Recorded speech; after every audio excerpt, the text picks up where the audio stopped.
I'm not a racist, preach the teacher. You still they never had this. Number one, them wanna run about the gun. I wasn't licensed to have one.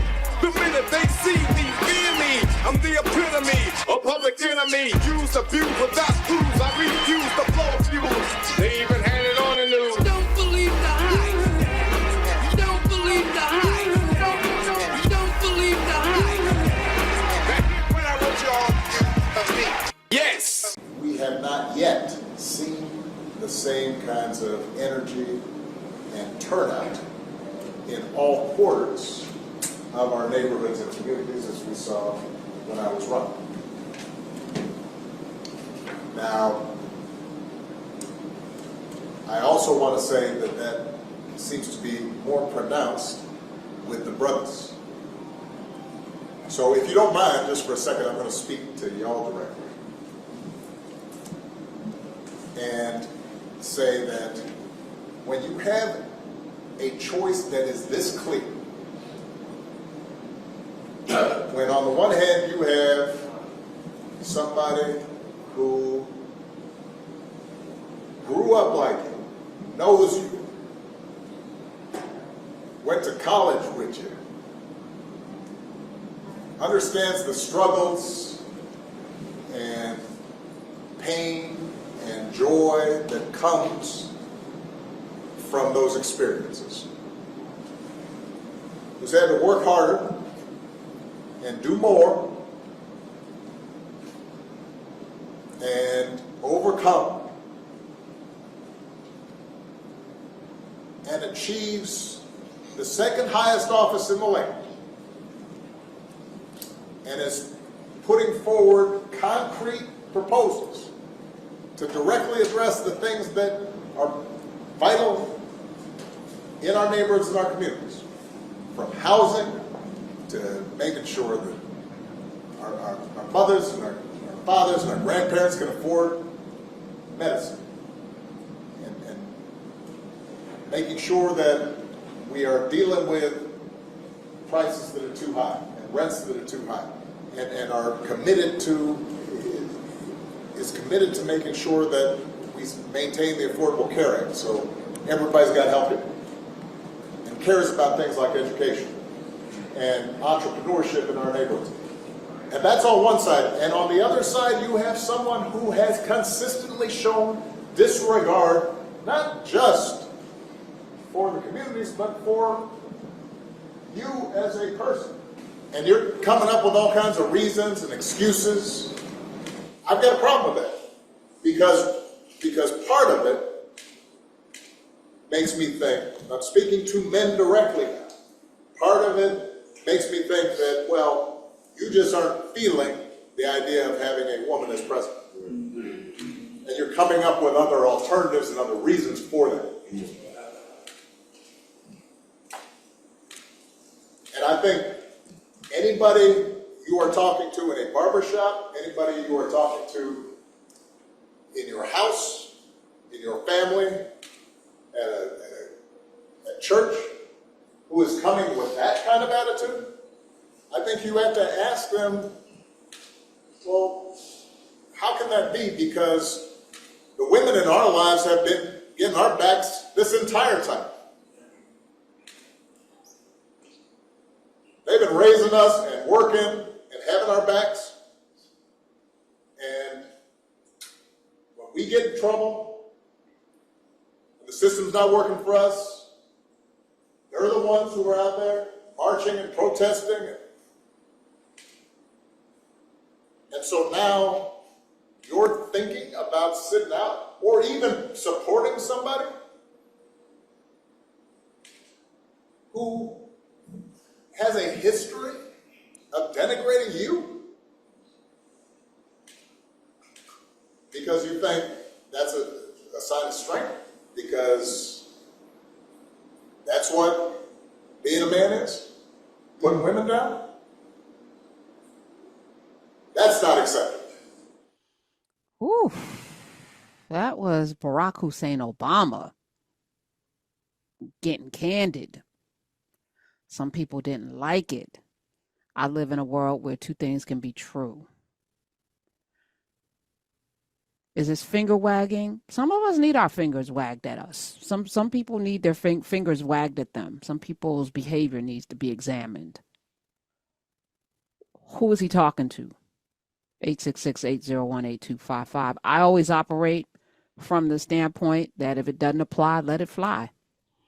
If I'm not the target, I won't answer. I don't answer to people calling if it's not my name. So if you're offended by this, give me a call. I'd like to hear why. Should he have said it? I felt like he said that with his full chest. Like he meant that. Like that was not a political pandering. He meant that. And he's also, I heard anger in that, disappointment. I heard a lot of things in that commentary, 4 minutes. Let me welcome in our guests. Of course, Roderick Morrow, the black guy who tips, theblackguywhotips.com, and the best cold-bloodedest T-Rump impersonator ever to exist on this side of New Jersey. Let me welcome lawyer extraordinaire. He's got shows everywhere where he's going to be Trump. I told him he does not have to be Trump today because I actually don't want to hear the voice. Let me welcome JL Colvin. Hello. Hello. Good to be here. Thank you. Good to see you. Actually, the same voice. I feel like you've done a mind meld. I don't know if your own voice. No. This Oh, is the don't- voice ah! you don't see. That's the voice you don't want to hear. Stop She it. made it happen. She did that. Okay. Shit. Yeah. Okay. So let me start with you. Who most people who are white can't tell that you're black. Were you offended by what Barack Obama said and to black men, and how did you take it? No, but I can anticipate one of the first arguments against him, which is he's talking about our women having our backs. And obviously he's married to a black woman, but an easy thing is like, well, you were raised by a white woman and white grandparents. So like your connection is not as strong or as deep. I'm just saying, no, I'm telling you, you're giving me a look. Look at what they've done to Kamala Harris, saying that she's not black. So I'm just saying, a naysayer, not everybody, but somebody who wants to come at this with an argument will bring up that like his white mother gives him a different perspective where he's lecturing. I'm just saying, I'm telling you right now, like again, his point was, even if it's 2%, because I did the numbers, we're talking about 2% of the electorate.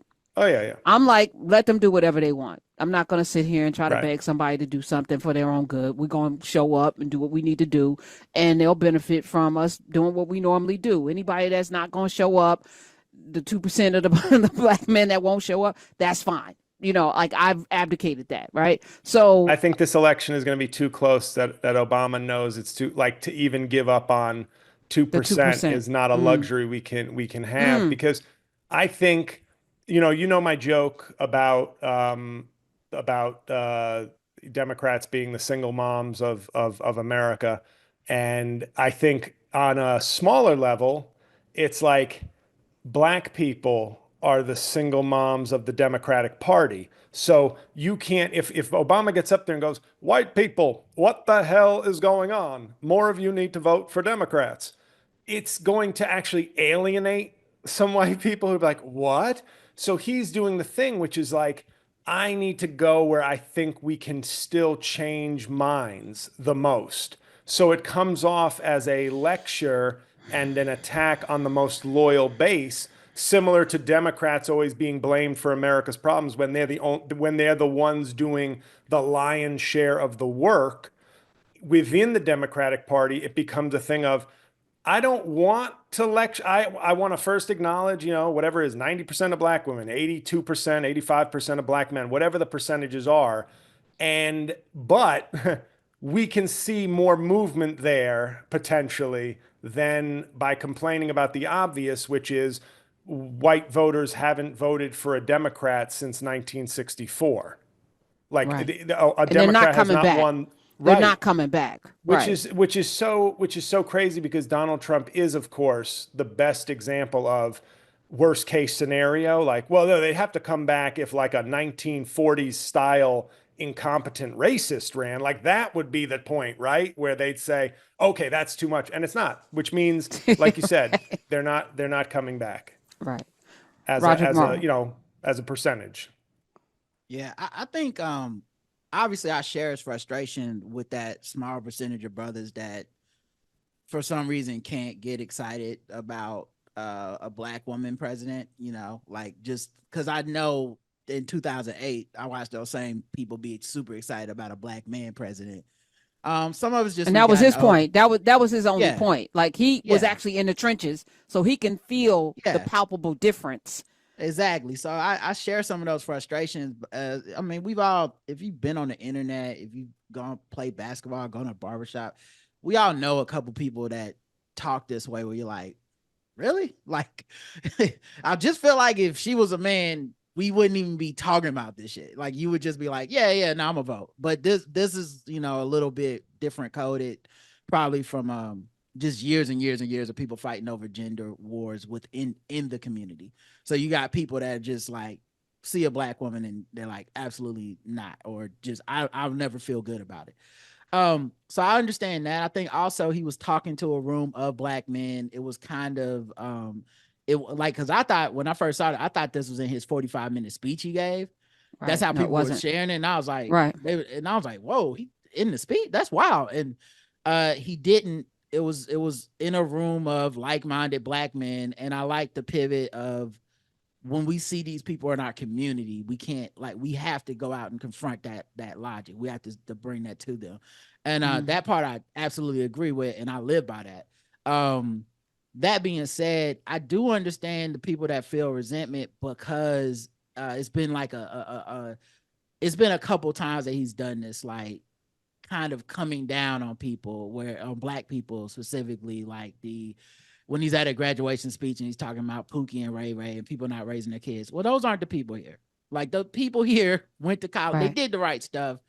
We don't want to hear a speech about the people doing the wrong stuff. We want to hear a speech about, you know, uplifting the folks that are here.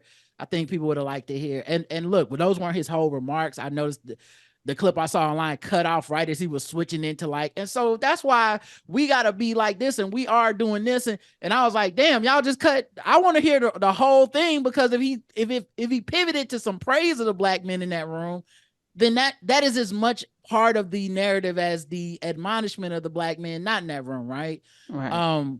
So all that stuff being said, I'm not offended. But I very rarely get offended by any of this stuff. I do empathize and understand brothers who feel like, yo, we are the second most loyal voting bloc for Democrats. And I've said on this show before, I do find it to be part of the misinformation cycle to try to turn this into black men are abandoning the Kamala Harris and the Democrats for Trump. It's not true. The vast majority of us in every poll, every exit poll, we will always be voting Democrat. I'm not saying there won't be some people falling off, but that is actually true of all demographics. Even black women had some people that voted more for Trump the second time. I have no idea why. But every demographic had some of that. So I don't know why black men get singled out as the problem. And that's before you get to the specific numbers. I don't like it though.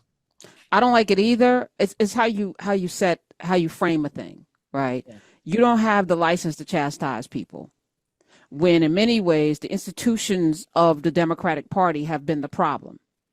You have created barriers for entry for people who need to have these conversations with you. And there's an elitism that has been baked in to the Democratic Party that I think has hurt it over the years. It's not a big tent. It's not as big a tent as it needs to be. It's the biggest tent that we have, but it could be bigger. It could be bigger.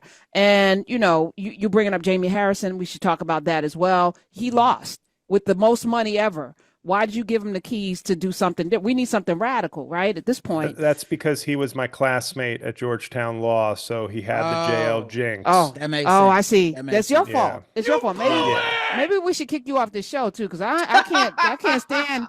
I can't have any. Get out! I can't. All right. Well, JL. My days are cooler, nights are warmer, and I put the blame on you. Time moves slow, but my heart beats faster. When these eyes are looking right at you, you give me something to believe in, just what I needed. You're the you're close.